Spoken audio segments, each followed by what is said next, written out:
Hey guys, this is Expert Gamer 52 here, and in this video I'm going to be showing you how to do Minecraft Manhunt on Bedrock Edition. The first step to doing this is to give yourself a command block first.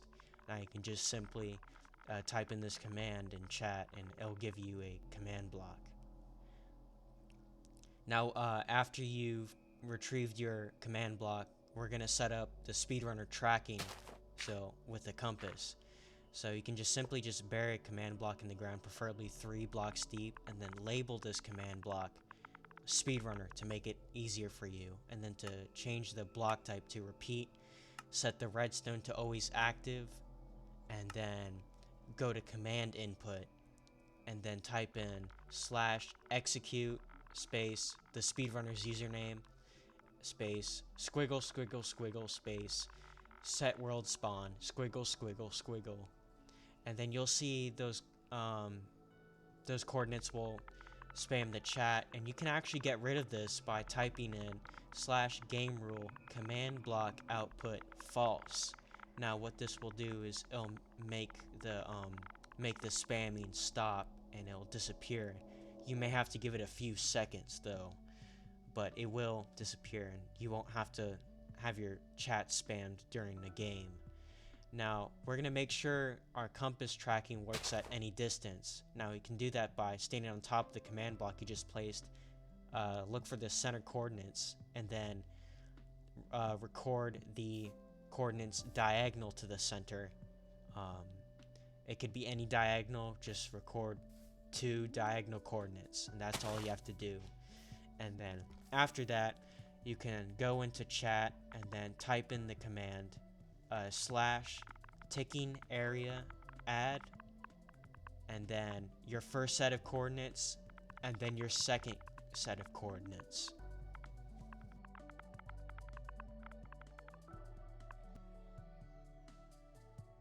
Now, to ensure that the compass is actually tracking the speedrunner, you could simply get an armor stand and a compass, and then place down the armor stand, put the compass in its hand, and just walk around in a circle. And as you can see, the compass is tracking my location.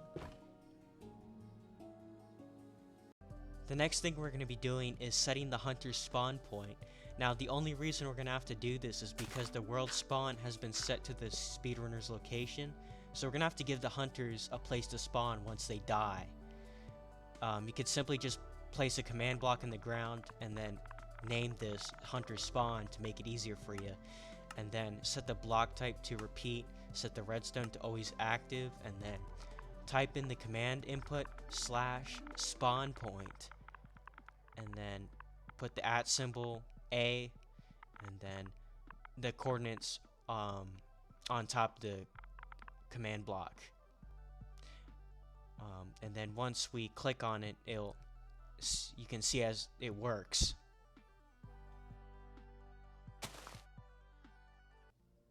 Next, we're going to make sure that the hunters actually spawn with the compass so that they can track the speedrunner. Now, there's 2 ways to actually do this. There's an automatic and a manual way, but first I'm going to be showing you how to do the manual way. First, what you want to do is you want to place a command block on the ground. Now, you actually don't want to bury this just for the sake of the hunter actually making it easier for them to access it. Now you want to name this first one blank and then exit out of it, and then place another command block in front of it,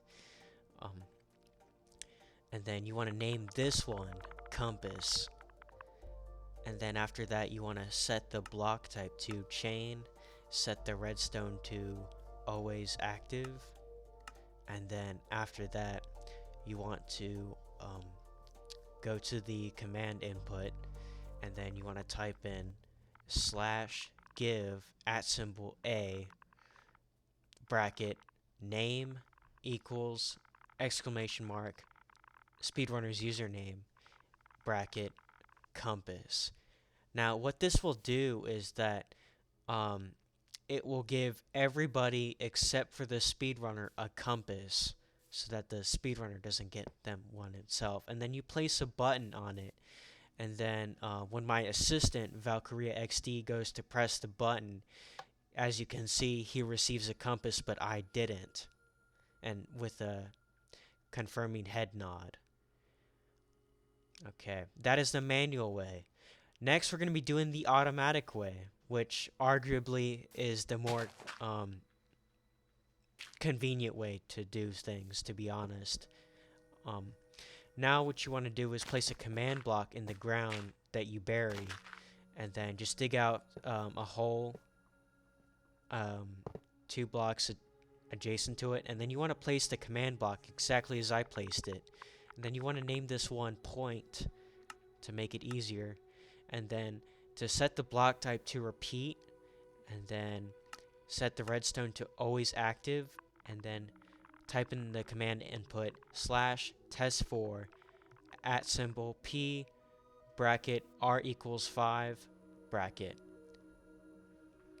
Now this will make sure like anybody else, anybody who goes in the radius will activate a redstone signal. Now you want to do is place a redstone comparator in front of that command block, and then place another one after that, and then you want to name this command block compass, and then set the block type to impulse, and then leave the redstone to needs redstone, and then type in the command input /give @a bracket name equals exclamation mark speedrunner's username bracket compass. And then what that will do is basically once my assistant gets into view, what he will do is it's already activated, so he's gonna have to back out, and then as you can see, when he backed right into the radius, he got a compass. Now these are some optional steps, but you can turn off phantom spawning by simply typing in chat /game rule do insomnia false, and that will turn off phantom spawning for you during the night. You can also turn off bed bombing, so if you don't want bed bombing in your game, here you go. Just type in the chat /game rule respawn blocks explode false, or you could also go into your settings, and then under world options there's a little button that you can press that you can just flick off and on under respawn blocks explode, as you can see. And that is it. That is how you make a regular Minecraft Manhunt. Thank you for watching. Stick around if you want to learn some twists.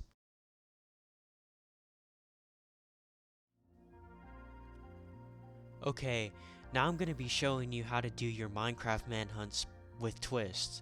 First, I'm going to teach you how to do twists involving the speedrunner. Now, whether that be beneficial to the speedrunner or detrimental, that's up to you. But first, you're going to have to dig a hole 3 blocks in length, and then place a command block down exactly as I placed it, interface with it, and then set the block type to repeat, set the redstone to always active, and then type in the command block /test4 @a bracket r equals 5 bracket. And we check to make sure it works, and then we place a redstone comparator down in front of the command block, place another one in front of the comparator, interface with it, call this one your twist, and then type into the command input /effect the speedrunner's username, and then your effect, desired effect. For this one we're going to be doing strength, the time, and then the power as well. So I set that one for 50 seconds, and it's going to be power of 4, so when I walk over it, it's going to give me strength 5 for 50 seconds. And that is how you do a twist with the speedrunner involved. Now I'm going to be teaching you how to do a twist involving the hunters. Again, whether you want the twist to be beneficial or detrimental to the hunters, that's up to you. But this time you're going to be digging a 4 block length hole, and then place a command block down exactly as I placed it, and then you're going to interface it with it, and then set the block type to repeat, and then set the redstone to always active, and then you're going to type into the command input /test4 @p bracket r equals 5 bracket. And then after you make sure that is working, you place a comparator right in front of the command block you just placed. Place another command block, except make sure it is in front of the comparator. And then you're going to name this command block twist. And then you're going to leave everything alone. And then you're going to type into the command input /effect @A your desired effect, time, and power. So I did poison, and then for 40 seconds on the power of 2. And when my assistant comes over and he walks over, it's going to give us both poison. Now, we're going to have to make it to where only the hunter, which is going to be my assistant in this situation, gets the poison. So we're going to be placing another command block in front of the command block we just placed, interface with it.